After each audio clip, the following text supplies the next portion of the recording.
All right, here we go. We're on day 16 of your 30 days of fitness with Mind Pump Media. So remember, these movements, you do not have to do them in the gym, but you can. A lot of these movements you can do right on your living room floor. The first movement that Justin's going to take you through today is the 90-90. Now, today, we've done this movement with you guys before, but we're going to add a progression. So you're going to see Justin's actually going to lift his back leg up when he gets in the 90-90. Pay attention to the cues that Sal and I go over in this. The next movement you'll see after that is the shoulder dislocates. We got a different camera angle for you guys so you guys can see the side of Justin while he does this movement. Then we get into the lizard with rotation, and Justin's alternating on each side.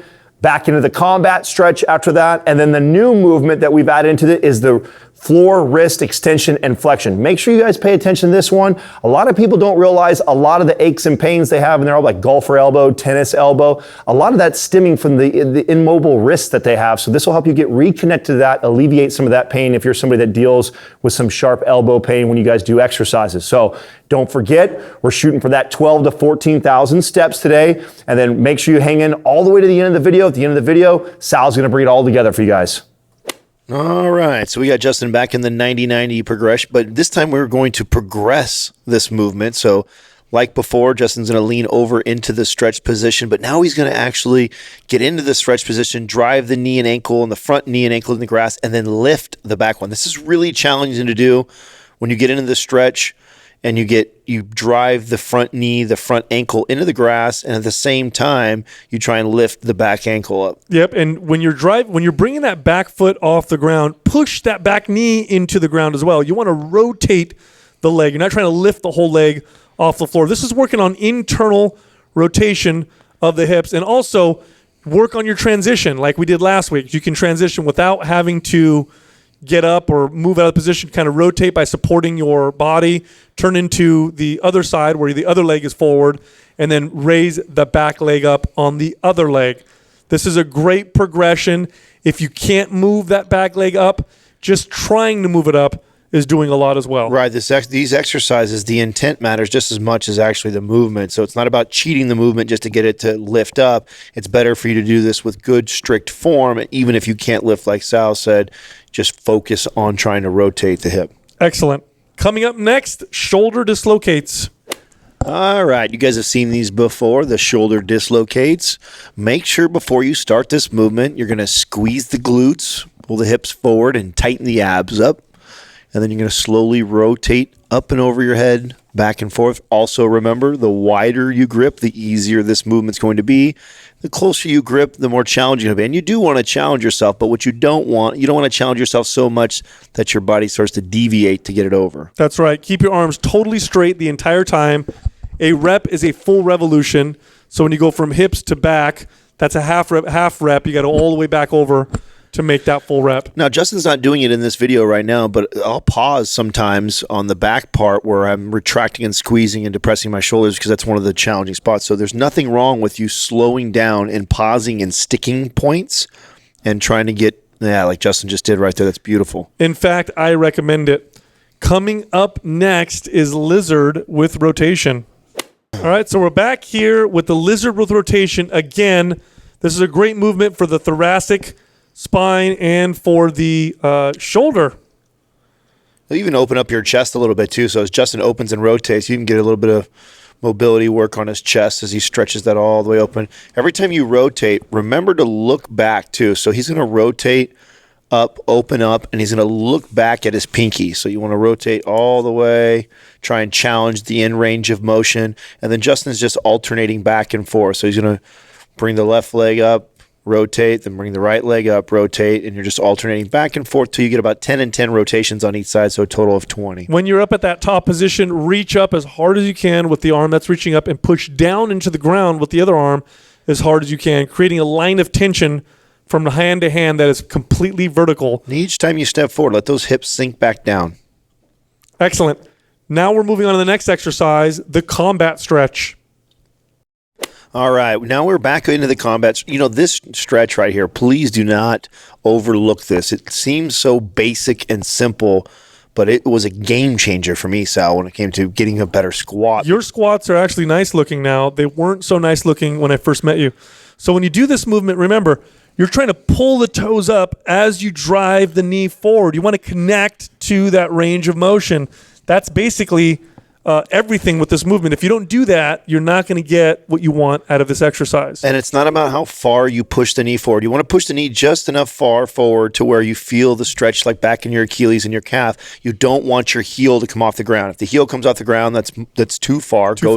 Just go far enough to where you feel the stretch. Once you feel the stretch, then like Sal said, lift those toes up until you feel that shin light up. And you're treating this like an exercise, so you're doing reps of it. You're moving in, stretching, pulling the toes up, coming back out of it. That's 1 rep, and then repeat. Each time he goes into the stretch and he lifts his toes up, you want to keep that tension for a good 3 to 5 solid seconds before you slide back out. Excellent point, Adam.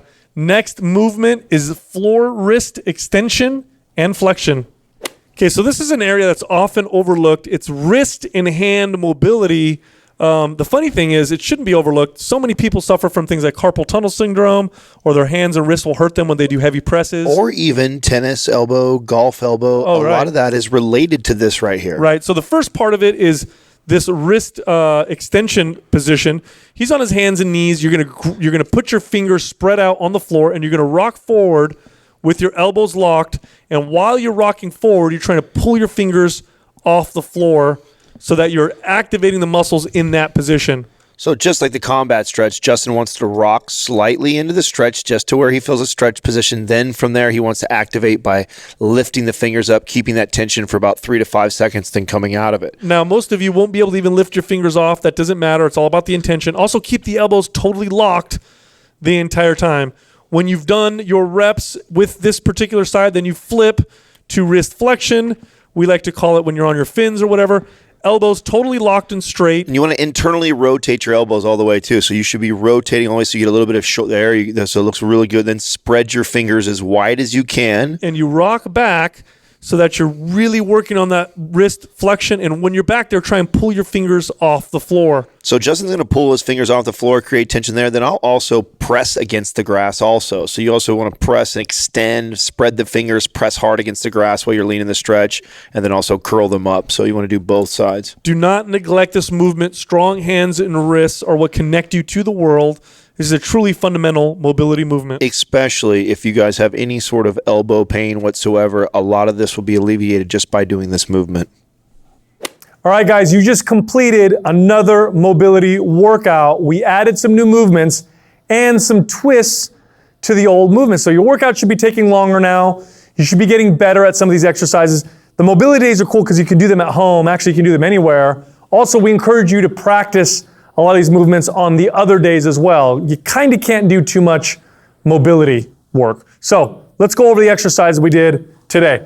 90-90. Now, you've done that a couple times already, but this time we had you do back leg up. That's where you're doing internal rotation of that back leg. It's important to get connected to that new range of motion. We've talked about this before. So practice that. Practice lifting your leg. If you can't do it, just the intention alone will help you get connected. Then we did your shoulder dislocates. We've done that before. Lizard with rotation, alternating. Again, done that before. Combat stretch. Here's your new movement, your floor wrist flexion and extension. We tend to neglect the hands and the wrists, but this is what connects you to the body. This is one of the reasons why we recommend people don't use things like wrist straps when they're lifting heavy weights.